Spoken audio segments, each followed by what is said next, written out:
Okay, so we need to talk about online courses. So there's a lot of students out there that believe, online courses, if you do like a bunch of online courses, is going to greatly improve your profile. And, they tend to do like 9 courses at once and then just list it all in their SOP and resume and then tell the admissions company that, I did all this stuff and, please admit me to college. And the thing is that does not work. Okay. Now, used correctly, online courses can be a great way to showcase your discipline, showcase your interest in a particular field, showcase your commitment to that field, and allow you to really gain skills that you can use in college. Used incorrectly, they're just a random 2-week short duration thing that you just do, get the certificate, show off on LinkedIn saying, oh, I completed this particular course, and that's the incorrect way of doing it. Okay, so there's 3 ways you can sort of make these online courses, really stand out within your profile.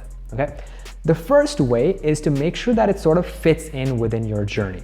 Okay, now you shouldn't be just doing online courses for the sake of just doing a bunch of random courses, right? Do an online course if you specifically want to learn some topic that you actually don't have an understanding in, and you hope one day to be able to get into that particular field, or to hope to sort of progress your career in that field. For example, if you want to switch into big data, then you'll be doing like a big data course on some online platform. Now, when you're doing a course this way, it sort of fits into your journey, right? The course has a purpose, right? It sort of serves as the gateway for you to sort of enter that particular field, right? You're not just doing it for fun. You're not just doing it to build your resume. You're not just doing it to show off on LinkedIn, but there's a purpose for why you're doing that course, right? So whenever you're doing an online course, you have to sort of make sure that it serves a purpose as to why you're doing that course. Then in your SOP, you can sort of say that you were sort of interested in big data. So then you saw a bunch of YouTube videos and stuff, and you read up a lot about it. And then you wanted to sort of get your hands dirty, and so you just went and did an online course, and it was really fun. You gained a lot of information, you gained a lot of skills. Now you're ready to progress in that field in grad school, with the skills that you gained from the online course, right? So now the online course has a purpose as to why it's being done, right? So the first step is to, of course, do it with purpose. The second thing is you need to sort of do courses that are worth it, essentially, right? If you're doing like a 5-hour, 10-hour, 2-week program on whatever platform you choose, if it's a tiny course, it's not worth doing, right? It's not worth having on your profile. It's not even worth mentioning to anybody that you did a specific course, right? If you're doing a course, right, then do it right? Take like a 3-month course, or take like a 6-month specialization course. It can be online. It's totally fine if you take like an online course. But if it's longer and it requires more commitment from you, and it has like a project at the end, then that'll require a lot of commitment, right? So the more commitment the course demands, the better it looks on your resume, the better it fits into your story.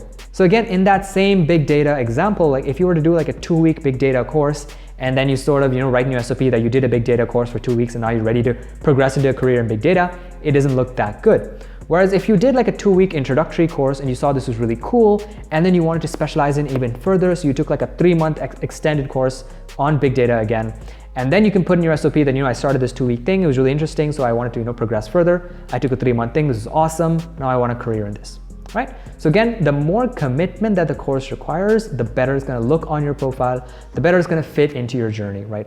Instead of just some random thing that just people do to get a certificate. Right? So the second thing you focus is on the commitment level of the course, right? So it's not about the month or the hours thing, it's just how much commitment does the course require, right? So generally the courses with more hours, more months will require more commitment, all right? Next, finally, the thing is, if you want to stand out even further, right? So this is like an optional thing, you don't have to do this, but if you want to, be really cool and stuff, you want to be like an outstanding applicant, then you can follow this third tip, right? So the third tip is to do a project after you complete the course. Right? Now, the key thing here is this project should not be a part of the course itself, right? Because a lot of the longer term courses, they tend to have projects, embedded, like a capstone project and stuff. So the capstone project, of course, take care of it, but then, don't really put it in your resume because it's probably not going to be worth it. But then after you finish that course and you finish that capstone project, if you can sort of do something on your own, on your own free time, without guidance, maybe if you can get like a help of a professor or something, that'd be great, or like, a senior or like a colleague or something, that'd be nice. But if you can sort of do something on your own that you sort of, take that knowledge and, put it into use, that shows not only commitment, it shows dedication, it shows like, intellectual capabilities and stuff, and that really makes you like a good applicant. So in your SOP, if you can say that, you're really interested in big data, you did this course, and then, you know, it was like a really awesome course. You gained a bunch of skills, and then once the course is over, you wanted to actually put these skills into action. So then, you know, you don't want to just like, you know, wait until you reached like a career in that. You don't want to wait till grad school. So you did this project on it. You know, it was like this maybe 1 month, 2 month, 3 month long project, and you know, it was really awesome. You got to do this, and those are the results, and that sort of shows that, you know, you are someone who takes initiative, and universities like people who take initiative, right? So to recap, the first thing is you want to make sure that there's a purpose as to why you're doing the course. It's not just something for fun. It's not something you do randomly to just sort of build your profile, because courses by themselves are not really that useful within your profile, right? So the first thing is to do it with purpose. The second thing is to make sure that your course requires a good amount of rigor and requires like a certain amount of commitment, right? So not like a short 2-week stint, but like a longer 1 month, 2 month, 3 month, 6 month kind of course, right? So that shows commitment. So if you do like a course for a full 6 months, that shows, you know, the real commitment towards that field. And then the third thing is, if you want to take it one step even further, is to do a project on that same field after you finish your course, not the capstone project, but like a project on your own, right? This shows initiative, it shows academic capability, it shows, you know, commitment towards that field, and that is sort of how you make your profile stand out, right? So that's it for this video. Thank you guys so much for watching. If you liked it, leave a like, and if you loved it, subscribe as well, right? I'll see you next time. Bye-bye.